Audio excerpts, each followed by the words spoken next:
जय हिंद साथियों। The latest news में आपका हार्दिक स्वागत है। आज हम आए हैं स्टेट एग्जाम के स्टूडियो के जो सर हैं राजपाल सर, उसका इंटरव्यू लेने के लिए। उसकी जर्नी है वो किस प्रकार रही है उसके बारे में। सबसे पहले तो गोपाल जी सर, आपका बहुत बहुत स्वागत है स्टडी एग्जाम एकेडमी के इस स्टूडियो पर। आप यहाँ पर आए और बहुत बहुत आपका आभार, बहुत बहुत शुक्रिया। आप जो भी पूछना चाहते हैं बिल्कुल बेफिक्र होकर पूछ सकते हैं। हम अपने चैनल पर भी इसको अपलोड करेंगे क्योंकि हमारे भी बहुत सारे साथी, क्योंकि मैंने कभी बताया नहीं अपने बारे में, क्लास वगैरह लेते हैं, वीडियो वगैरह डाल देते हैं और न्यूज वगैरह देते हैं, लेकिन कुछ मैंने कभी बताया नहीं। विद्यार्थी हमारे भी उत्सुक है काफी, ये भी कमेंट करके पूछ सकते हैं। तो इसको क्या हमारे चैनल पर भी हम डालेंगे, तो बिल्कुल आप जो भी पूछना चाहते हैं तो बिल्कुल आप पूछ सकते हैं। कल मैंने देखा न्यूज़पेपर में 500 से ज्यादा विद्यार्थी है वो पुलिस कांस्टेबल बने हैं।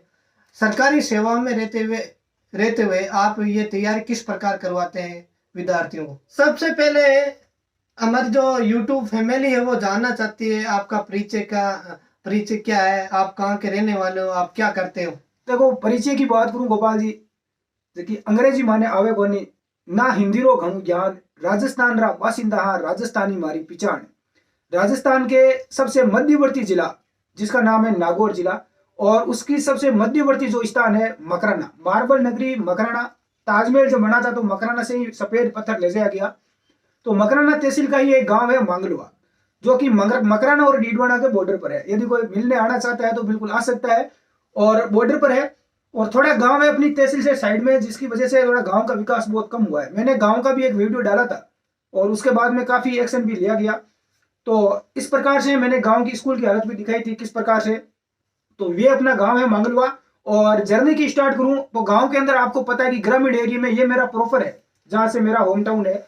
और गांव के अंदर एक माहौल रहता है। बच्चा जब भी थोड़ा बड़ा होता है तो गांव वाले एक ही कहते हैं कि तुझे फौज में जाना है, पुलिस में जाना है। ये दो ही चीजें जानते हैं, उनको नहीं पता इसके अलावा भी बहुत सारे काम है जो इंसान कर सकता है। मैं नहीं मानता कि फौज में जाना या पुलिस में जाना बुरी बात है, लेकिन आपको पता है कि पोस्ट मान लो 5,000 है ये, और 50 10 15 लाख विद्यार्थी फॉर्म भरेंगे तो सभी का तो सिलेक्शन होगा नहीं, क्योंकि जितनी पोस्ट है, जैसे इंडियन आर्मी में 13 14 लाख पद है, 13 14 लाख आप इंडियन आर्मी में जवान है। तो ऐसा तो नहीं है कि बाकी जितने ये सारे इंडियन आर्मी में जाएंगे। मैं सम्मान करता हूँ इंडियन आर्मी में जाना, अच्छी बात है, देश की सेवा करो, आप जाओ बिल्कुल, आप में जुनून है तो बिल्कुल आप जाएं, और पुलिस में भी आप जाएं। तो इनके अलावा भी जिनका इनमें रुचि नहीं है या जिनका इनमें सिलेक्शन नहीं हो पाता है, एज वगैरह हो जाती है, तो उनके पास और भी बहुत सारे रास्ते हैं। लोग क्या करते हैं, इंडियन आर्मी की तैयारी करते हैं, पुलिस की तैयारी करते हैं, जब उनकी एज हो जाती है तो फिर वो क्या करते हैं, कोई दूसरा काम वगैरह पकड़ लेते हैं, आगे की अपनी तैयारी नहीं करते। तो गांव में हमारे भी यही माहौल था कि भाई बड़ा होना है और यहाँ पर तैयारी करना है, फौज में जाना है और पुलिस में जाना है, तो यही सिस्टम रहा था। आपका एजुकेशन बैकग्राउंड कैसा रहा, आपने किस प्रकार तैयारी की, आज इस मुकाम पर पहुंचे, उसके बारे में बताइए। एजुकेशन की बात करूं तो हम भी स्टार्टिंग में 5वीं और 8वीं क्लास तक एक सरकारी स्कूल में पढ़ते थे। एक बार मैंने सरकारी स्कूल अपना लिखा भी था, और उसके बाद में 8वीं तक स्कूल थी। उसके बाद में एक नजदीकी कस्बा था, वहां पर मैंने 12th तक पढ़ाई की, 12वीं तक। और यहाँ पर बात करें, बहुत सारे लोग ऐसे सोचते हैं कि जो आगे बढ़ते हैं, सक्सेस होते हैं, नौकरी जॉब लगते हैं, वो पता नहीं स्कूल के अंदर बहुत ज्यादा होशियार होते हैं, उन्हीं का सिलेक्शन होता है। तो ये एक बहुत बड़ी गलतफहमी है। मैंने अधिकतर सक्सेस लोग वही देखे हैं जो कि स्कूल के अंदर सबसे पिछली वाली जो पंक्ति में बैठते हैं, बहुत सारे ऐसे देखे। और मैं भी ऐसा ही, मेरा भी मित्र था नरेश, भाई नरेश, उसका भी कभी इंटरव्यू लेंगे हम। और हम दोनों पीछे वाली लाइन में बैठते थे सबसे। और इसके अलावा नरेश है, वो भी लगातार 4 5 गवर्नमेंट जॉब लग चुका है, उसने RS क्वालिफाई भी कर दिया इस बार, और अभी LDC वगैरह में है। उस LDC में भी उसने रिजाइन दे दिया, लैब असिस्टेंट वगैरह में। तो ऐसा बैकग्राउंड रहा। उसके बाद में जैसे हमें स्कूल की शिक्षा खत्म हुई, कॉलेज में आए, तो कॉलेज के अंदर आते ही, जैसे ही कॉलेज में आए तो घर वालों का प्रेशर आ गया कि जॉब वगैरह कर लो, या तो कुछ बाहर चले जाओ या आर्मी वगैरह की तैयारी कर लो। तो उसके बाद में मैंने भी आर्मी की तैयारी स्टार्ट कर दी। मैं स्पोर्ट्स में भी था, NCC भी मैंने ज्वाइन की, कॉलेज में गवर्नमेंट कॉलेज थी, NCC ज्वाइन की, स्पोर्ट्स में भी था। तो दौड़ वगैरह अच्छी थी, फिजिकल वगैरह फिट थे, तो आर्मी में भी गए 2 3 बार, और फिजिकल वगैरह सब में फिट थे, और आर्मी में भी चयन हुआ। लेकिन उसके बाद में ज्वाइन नहीं किया, और आपको भी पता है क्यों नहीं किया। उसकी रीजन था कि मुझे कुछ अलग ही करना था। गांव वालों ने, घर वालों ने काफी विरोध भी किया था कि आपको आर्मी में ही जाना चाहिए, लेकिन मैं सम्मान करता हूँ भारतीय सेना में। यदि कोई युवा यदि जाना चाहता है, जिसकी 17.5 साल एज हो चुकी है, तो वो जा सकता है, 17.5 से 23 साल के बीच वाला। तो यदि कोई जाना चाहता है जा भी सकता है, लेकिन मुझे कुछ अलग ही फील्ड में जाना था, इसलिए मेरी इसमें रुचि थी, तो मैं इस क्षेत्र में आ गया। बात करें यहाँ पर उसके बाद में, तो यूट्यूब वगैरह की, तो यूट्यूब की हमारी जर्नी ऐसे स्टार्ट हुई कि बहुत सारे ऐसे बच्चे थे, जैसे उसके बाद में मैंने जैसे कॉलेज लाइफ में आया तो उसके बाद मैंने प्राइवेट स्कूल में पढ़ाना शुरू किया स्टार्टिंग में। जैसे कि 4-5 हज़ार हमें सैलरी मिलती थी और प्राइवेट स्कूल में मैंने 2-3 साल तक वहां पर पढ़ाया। तो प्राइवेट स्कूल में अच्छी सैलरी हमें नहीं मिलती थी, बाद में 5-8 हज़ार ये सैलरी मिलती थी। तो घर वाले भी खुश नहीं थे और हम भी उतने संतुष्ट नहीं हो पाते थे, क्योंकि अच्छी सैलरी नहीं है तो घर वालों का प्रेशर बहुत ज्यादा रहता था वहां पर कि बाहर चले जाओ, ये कर लो, कहीं सिक्योरिटी गार्ड की नौकरी कर लो। तो मैं भी सिक्योरिटी में नौकरी करने के लिए कंप्यूटर ऑपरेटर था, गुजरात गया, अडानी पोर्ट में, अडानी है वहां पर गया। तो वहां पर 3-4 महीने काम किया तो उसके बाद में कुछ अच्छा नहीं लगा कि नहीं, हमें तो समाज के लिए कुछ करना है, समाज से जुड़े हुए रहना बहुत ज्यादा जरूरी था। तो इसके लिए मैं वहां से छोड़कर आ गया और उसके बाद फिर मैंने तैयारी और स्टार्ट की और फिर तैयारी स्टार्ट की और फिर आपको पता है उसके बाद में सारा सिस्टम चलता रहा। आप सरकारी सेवा में होते हुए भी बच्चों को ऑनलाइन और ऑफलाइन तैयारी वो कैसे करवाते हैं? ऑनलाइन और ऑफलाइन तैयारी का ऐसा है कि मैं अकेला नहीं हूँ, हमारी पूरी टीम है। जब भी हमें टाइम मिलता है लगातार, मैं आज भी 15 से 18 घंटे लगातार मेहनत करता हूँ। ऐसा नहीं है कि मैं आलसी आलसी नहीं हूँ, बिल्कुल भी आलस नहीं है। स्पोर्ट्स वगैरह में है तो आलस बिल्कुल ही नहीं है, जज्बा वो इंडियन आर्मी वाला ही है आज भी। तो बिल्कुल भी आलस नहीं है, जब भी टाइम मिलता है तो मैं पूरी अपनी तरफ से कोशिश करता हूँ ऑनलाइन ऑफलाइन वगैरह। और स्कूल वगैरह में स्टार्टिंग में पढ़ाना शुरू किया, फिर कॉलेज में आगे पढ़ाना, कॉलेज में स्टार्ट किया, कॉलेज में पढ़ाना शुरू किया, फिर कोचिंग में पढ़ाना शुरू किया और इस प्रकार से ये जर्नी अपनी चलती रही। यूट्यूब के क्षेत्र में आपका राजस्थान में ही नहीं पूरे भारत में भी नाम रोशन किया है। यूट्यूब की जर्नी वो कैसे रही, बताइए।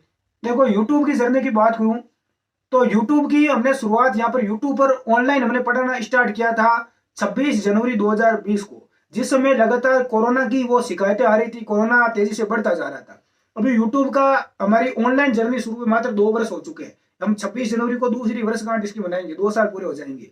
तो इसकी ऐसा है कि ऐसे बहुत सारे बच्चे थे जो ग्रामीण एरिया से थे, तो विशेष तौर से जो लड़कियां थी उनको क्या है कि घर वाले हैं जो गांव के डाणियों के हैं, उनकी थोड़ी मानसिकता थोड़ी अलग है।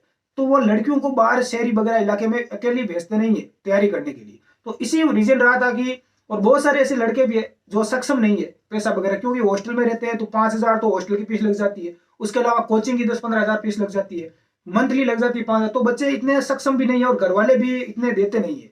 तो इसकी वजह से हमने कहा कि क्यों ना बच्चा घर पर, गांव गांव, हमने स्टार्टिंग में हम यहाँ पर टैगलाइन यही लगाते थे कि गांव गांव ढाणी ढाणी तक निःशुल्क शिक्षा में पहुंचाना है, और हमारा वो सपना है वो साकार हुआ। उसके बाद हमें देखकर बहुत सारे लोग आ गए यहाँ पर और आज सभी लोग यहाँ पर इस पर काम कर रहे हैं, बहुत अच्छा काम कर रहे हैं। और हमारी जर्नी है वो स्टार्ट हुई 26 जनवरी 2020 को, बहुत सारे लोग साथ में जुड़े थे।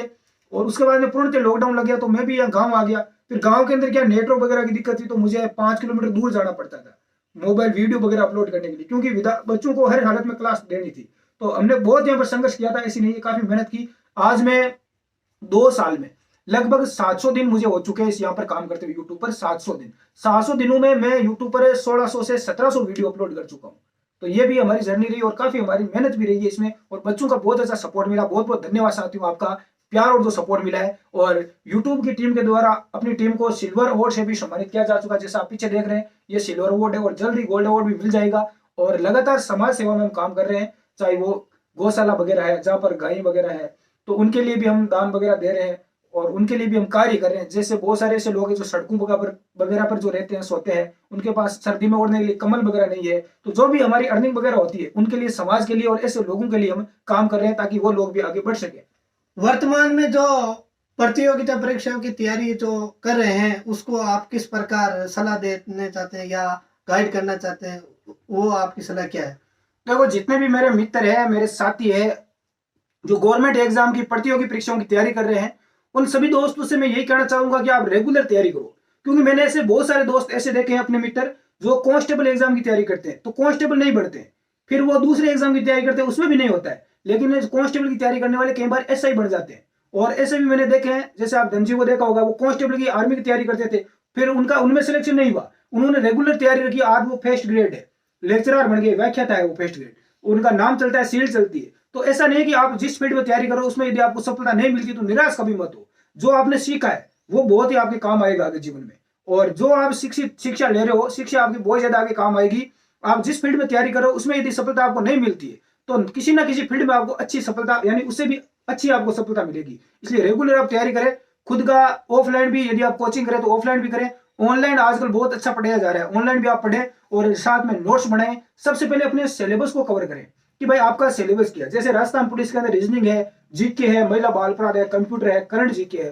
तो अलग अलग टॉपिक का अलग अलग किताबें, इस प्रकार से आप अलग अलग यहाँ पर बुक लेके आ सकते हैं, नोटबुक, उसमें अलग अलग नोट्स बनाए और उसमें अच्छे ढंग से आप पढ़े। साथ में करंट जीके की जो क्रोनोलॉजी वगैरह की बुक आती है, अग्रवाल एग्जाम चार्ट की आती है, उसकी आप साथ में लेकर आकर आप अच्छे ढंग से तैयारी कर सकते हैं। पिछली परीक्षाओं में जो राजस्थान पुलिस की एग्जाम हुआ था उसमें आपके प्रश्न आए थे क्या?